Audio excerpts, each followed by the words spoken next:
Hi everybody, today we are going to see how to fill dishwasher salt in dishwasher machine.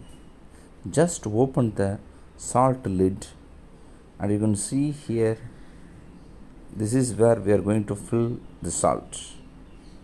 You can buy any brand of salt which is of high quality. Now I am going to pour this salt into the salt container. For pouring, you can use funnel.